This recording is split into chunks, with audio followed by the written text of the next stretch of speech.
They say every city has secrets buried beneath its streets.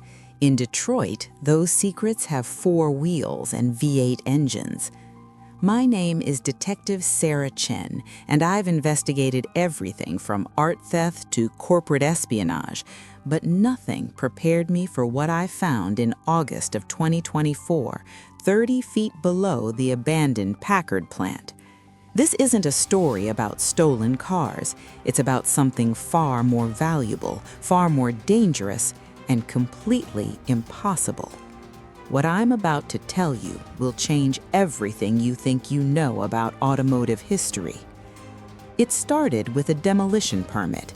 The city of Detroit had finally approved the complete teardown of the Packard plant, that massive 3.5 million square foot monument to industrial decay that had been rotting on East Grand Boulevard since 1958.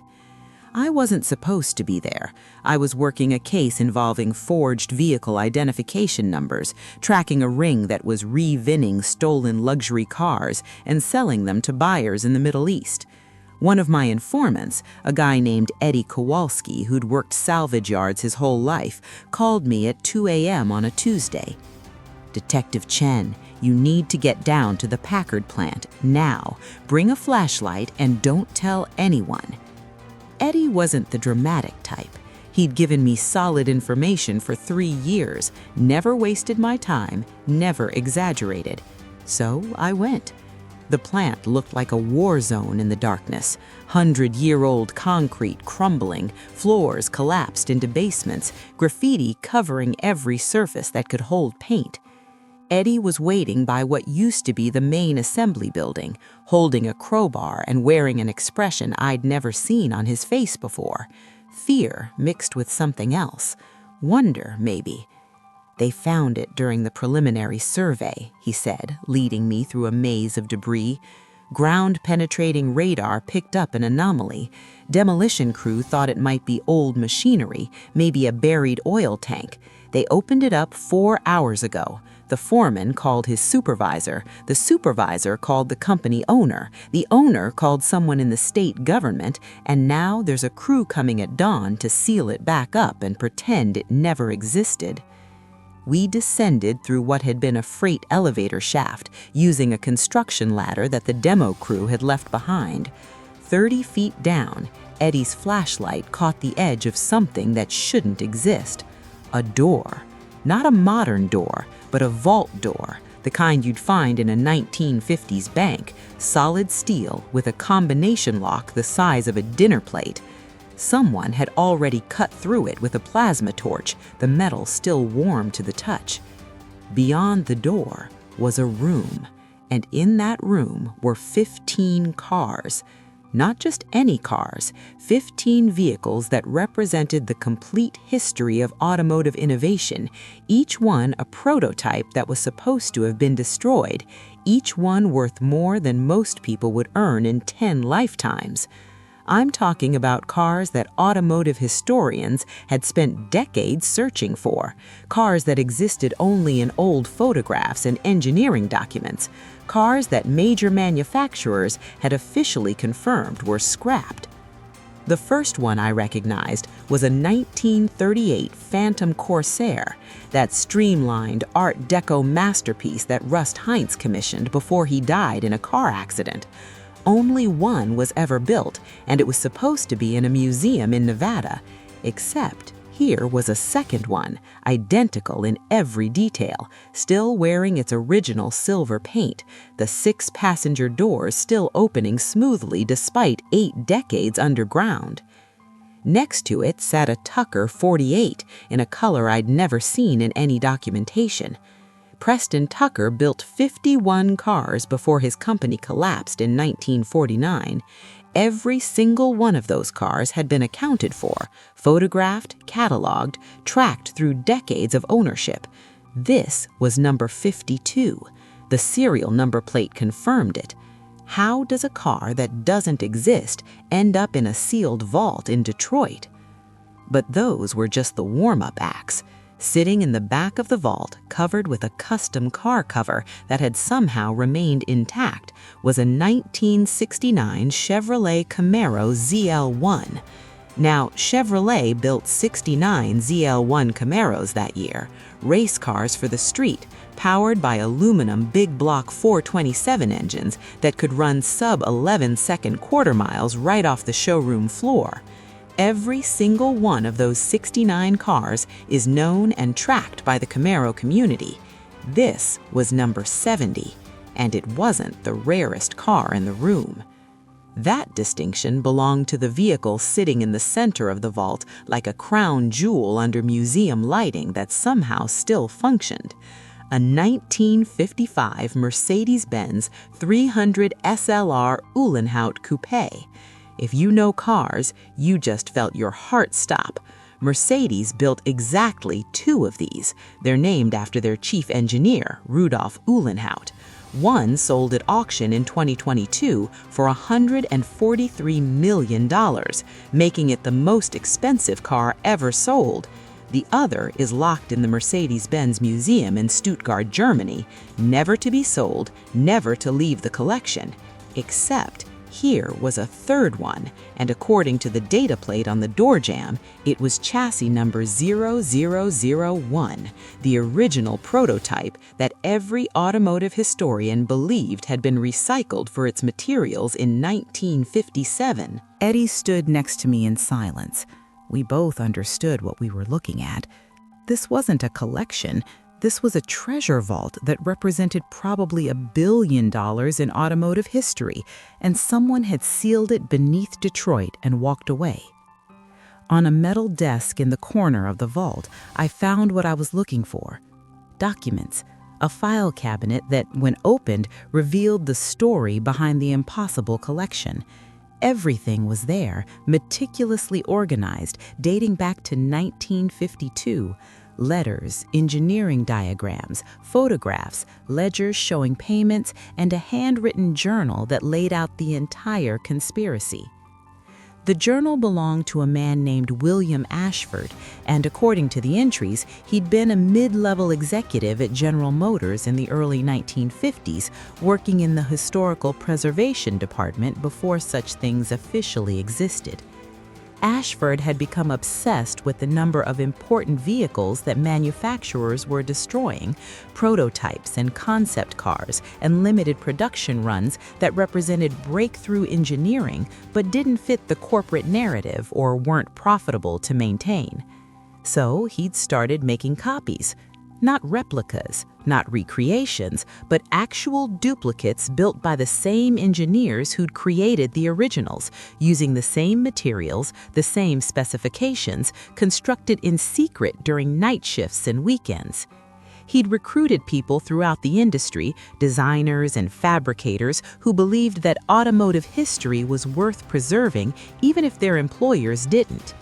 The operation ran for almost 15 years, from 1952 to 1967, creating duplicate vehicles that would be hidden while the originals went to whatever fate the manufacturers decided.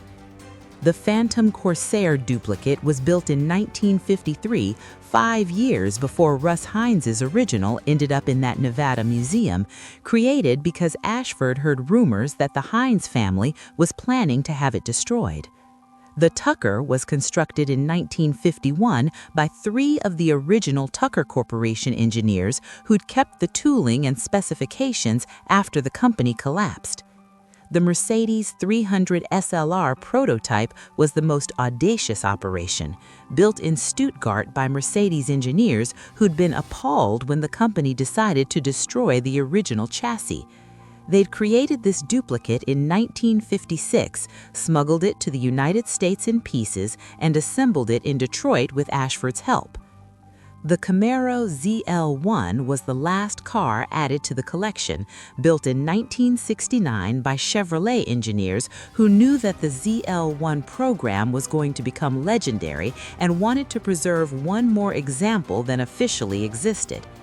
After that, Ashford sealed the vault.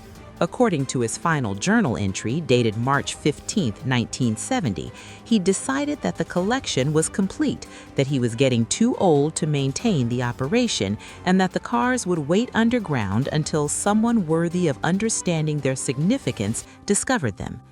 He died in 1971. The location of the vault had died with him. For 54 years, these impossible cars had been sitting 30 feet below Detroit, waiting. Eddie looked at me in the harsh LED light from our flashlights. What do we do? That was the question, wasn't it? I was a detective. My job was to enforce the law, follow the rules, maintain order. But what law covered this? These cars weren't stolen, they were duplicates. The original owners were mostly dead. The companies that built them had changed hands multiple times. The legal ownership was so murky it would take a decade of litigation to sort out. And in the meantime, some corporation would claim them, lock them away in a warehouse, maybe sell them to private collectors who'd hide them in climate-controlled garages where no one would ever see them again. That's not what William Ashford had intended. He'd built this collection to preserve automotive history, to save these important vehicles from destruction. Sealing them back up and pretending they didn't exist would be betraying everything he'd worked for. But going public would create chaos. The automotive world would lose its mind. Every manufacturer would send lawyers. Every collector would want access. Every museum would claim rightful ownership. The cars would become legal bargaining chips instead of the historical artifacts they were meant to be. I made a decision that probably violated every regulation in the Detroit Police Department handbook. I took photographs of everything. The cars, the documents, the journal entries, the engineering specifications. I photographed the vault itself, the location, the entrance, everything. Then Eddie and I climbed back up that ladder and I called in a favor with someone I trusted at the Henry Ford Museum. Within 6 hours, we had a team. Museum curators, automotive historians, engineers who understood preservation, documentarians who could record everything properly. We had 48 hours before the demolition company came back with orders to seal the vault. In that time, we extracted every car, documented every piece of evidence, and created a complete record of William Ashford's impossible collection. The cars are now distributed among 5 museums across the United States, each institution legally protected by historical preservation laws that I helped push through with the help of some very understanding people in state government. The 300 SLR Uhlenhaut Coupe is at the Peterson Museum in Los Angeles, displayed next to a plaque that tells William Ashford's story. The Phantom Corsair is at the National Automobile Museum in Reno, positioned where visitors see it the moment they walk in. The Tucker 48 No. 52 is at the Gilmore Museum in Michigan, part of an exhibit about automotive innovation. The Camaro ZL1 is at the NCM Motorsports Park in Kentucky, still started and driven occasionally to keep the mechanical systems functioning properly. Each museum signed agreements that the cars would never be sold, never leave public display, and would always credit William Ashford and his team of anonymous engineers who risked their careers to preserve automotive history. The manufacturers who originally built these vehicles have quietly acknowledged their existence without making legal claims, understanding that the publicity would be catastrophic if they tried to seize cars that had been preserved for the public good. Eddie Kowalski got a job as a consultant at the Henry Ford Museum, putting his lifetime of automotive knowledge to legitimate use. I got a formal reprimand from my department for not following proper evidence chain procedures and an unofficial commendation from the chief of police, who happened to be a huge car enthusiast and understood exactly why I'd done what I did. But the real story is what we found in the last pages of William Ashford's journal. He left coordinates, 7 more vaults scattered across the United States, each containing collections like the one we'd discovered. Detroit was just the first. There's one beneath an abandoned steel mill in Pittsburgh, another under a decommissioned naval base in San Diego, a third somewhere in the New Jersey Meadowlands. 4 more locations that I'm not going to reveal because they're not ready to be found yet. Ashford created a network, a secret preservation society that operated for decades, saving automotive history one prototype at a time. And he left a map for someone worthy enough to follow it. I've got the coordinates locked in a safe deposit box. I've got vacation time accumulated, and I've got a feeling that the cars sleeping beneath Pittsburgh are waiting for someone to bring them back into the light. Every city has secrets buried beneath its streets.